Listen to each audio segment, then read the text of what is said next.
Happy Halloween সবাইকে। কালকে একটু বেরিয়েছিলাম মার্কেটে, গিয়ে দেখি হাড় কঙ্কালে হংকংয়ের মার্কেট পুরো ছেয়ে গেছে।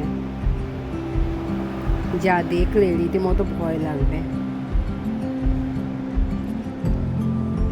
আমার বড় মেয়েকে বললাম, এত সব জিনিস আছে, চল নিয়ে যাই, বাড়ি গিয়ে ঘর সাজাবো।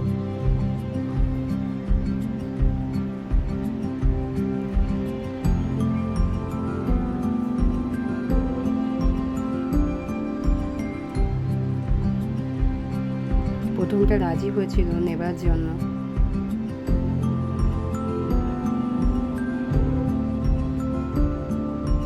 তারপর